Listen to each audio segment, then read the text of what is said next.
അവിടെ ശ്രീ ജിൻഡോ ജോൺ, ഇപ്പോൾ ഇന്ന് പ്രതിപക്ഷം നിയമസഭയെ ബഹിഷ്കരിച്ച് ആശാ വർക്കർമാരുടെ സമരത്തിന് പിന്തുണ പ്രഖ്യാപിക്കുകയും മറ്റുമൊക്കെ ചെയ്തു.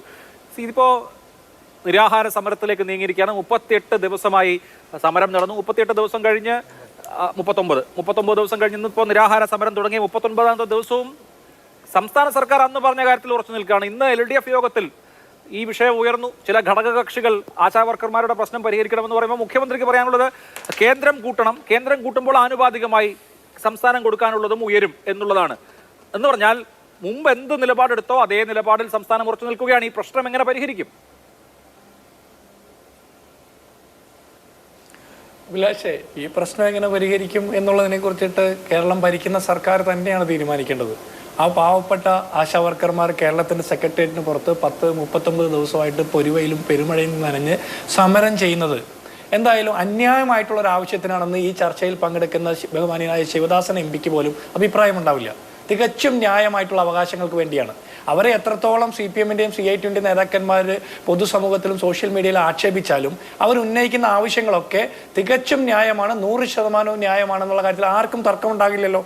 പിന്നെ ആ വിഷയങ്ങളെ പരിഹരിക്കേണ്ടത് 2 സർക്കാരുകളാണ്. ഒന്ന് കേന്ദ്ര സർക്കാരും 2 സംസ്ഥാന സർക്കാരും. ഇവിടെ ഓണറേറിയത്തിന്റെ കാര്യത്തിൽ തീരുമാനമെടുക്കേണ്ടത് സംസ്ഥാന സർക്കാരും ഇൻസെന്റീവിന്റെ കാര്യത്തിൽ തീരുമാനമെടുക്കേണ്ടതിൽ കേന്ദ്ര സർക്കാരിലുമാണ് ഉത്തരവാദിത്വം.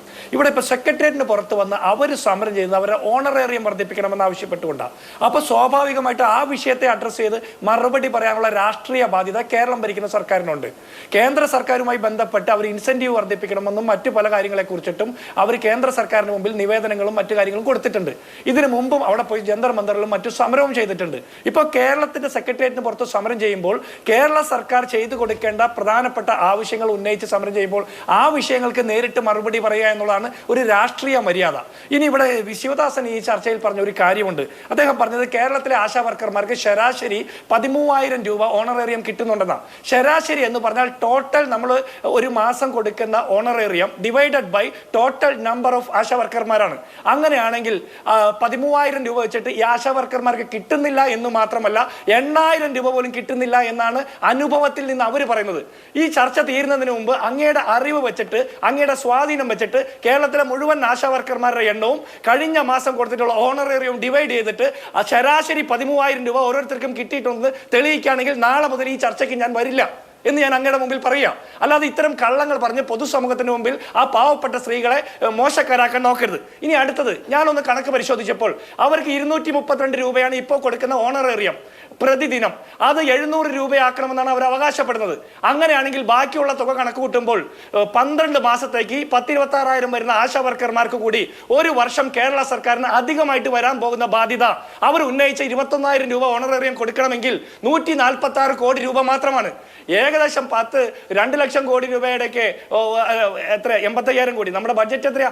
ആ ബഡ്ജറ്റിൽ ഒരു 146 കോടി രൂപ ഈ പാവപ്പെട്ട സ്ത്രീകൾക്ക് ഈ കോവിഡ് ബ്രിഗേഡ് എന്ന് പറഞ്ഞുകൊണ്ട് ഈ ഡാറ്റയുടെ മുഴുവൻ മേലെ കയറി മേനി നടിച്ച ഈ സർക്കാരിന് 146 കോടി രൂപ ഈ പാവപ്പെട്ട സ്ത്രീകൾക്ക് അധികം കൊടുക്കാനില്ലെങ്കിൽ ഈ പണി നിർത്തി ഇറങ്ങിപ്പോകണം എന്നാണ് പറയാനുള്ളത്. ഇത് പറ്റാത്ത ആളുകളാണെങ്കിൽ ഇത്ര പരമപരാജയമായ ഒരു സർക്കാരാണ് കേരളം ഭരിക്കുന്നത് എന്നുള്ളതാണ്. ഇനി രണ്ടാമത്തെ കാര്യം, ഇവിടെ കേന്ദ്ര ധനകാര്യമന്ത്രിയും കേരളത്തിലെ മുഖ്യമന്ത്രിയും തമ്മിൽ ചർച്ച നടത്തി.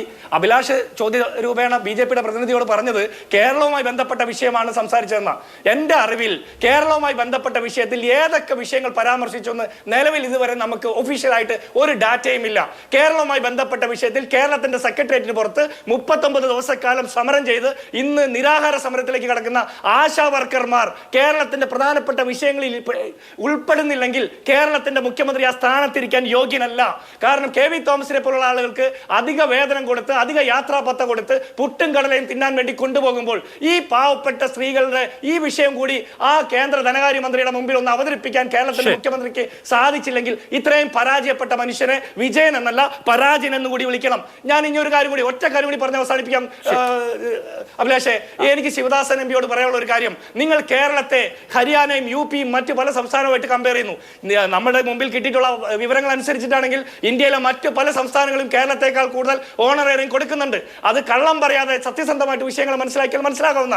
ഇനി അതിനപ്പുറത്ത് ചാണകവും ഗോമൂത്രവും കൂട്ടിക്കലക്കി കുടിച്ചാൽ കൊറോണ മാറുമെന്ന്, ക്യാൻസർ മാറുമെന്നൊക്കെ വിശ്വസിക്കുന്ന അത്തരം ആളുകൾ ഉള്ള, അല്ലെങ്കിൽ അത്തരം പ്രചരണങ്ങൾക്ക് നേതൃത്വം കൊടുക്കുന്ന ആളുകൾ ഭരിക്കുന്ന പല സംസ്ഥാനങ്ങളെയും വെച്ചിട്ട് കേരളം പോലെ ആരോഗ്യരംഗത്ത്, വിദ്യാഭ്യാസ രംഗത്ത് ഉന്നതിയിൽ നിൽക്കുന്നു എന്ന്, ലോക രാജ്യങ്ങളോട് കിടപിടിക്കുന്നു എന്ന് നമ്മളെല്ലാവരും ഒരുപോലെ അവകാശപ്പെടുന്ന ഒരു സംസ്ഥാനത്തെ ആരോഗ്യരംഗത്തെ ഈ ആരോഗ്യ ബ്രിഗേഡുകളെ കമ്പയർ ചെയ്യാൻ പോലും പാടില്ല. ശിവദാസൻ എം പിയെ പോലുള്ള ആളുകളുടെ നാവിൽ നിന്ന് അങ്ങനെ ഒരു വാചകം പോലും വരാൻ പാടില്ലായിരുന്നു. ശരി, ഓക്കെ. എന്തായാലും ഇപ്പോൾ ജിൻഡോ ചോദിച്ച ഓണറേറിയത്തിന്റെ കണക്ക് അത് വേണമെങ്കിൽ ഞാൻ പറയാം. 13,000 മുകളിൽ ഓണറേറിയം കിട്ടിയിട്ടുള്ള ഡിസംബറിലെ കണക്കാണ്, ഡിസംബർ ജനുവരിയിലെ കണക്കാണ്. ആ 13,000 മുകളിൽ ഓണറേറിയം കിട്ടിയിട്ടുള്ളത് 1097 പേർക്കാണ്. 10,000-നും 13,000-നും ഇടയിൽ ഓണറേറിയം കിട്ടിയിട്ടുള്ളത് 21,900 പേർക്കാണ്. 7,000-നും 10,000-നും ഇടയിൽ ഓണറേറിയം കിട്ടിയിട്ടുള്ളത് 1,824 പേർക്കാണ്. 7,000-ന് താഴെ ഓണറേറിയം കിട്ടിയിട്ടുള്ളത് 87 പേർക്കാണ്. ഓണറേറിയം പ്ലസ് ഇൻസെന്റീവ് ആണ്, ഓണറേറിയം മാത്രമല്ല, മൊത്തം ആണ് പറയുന്നത്.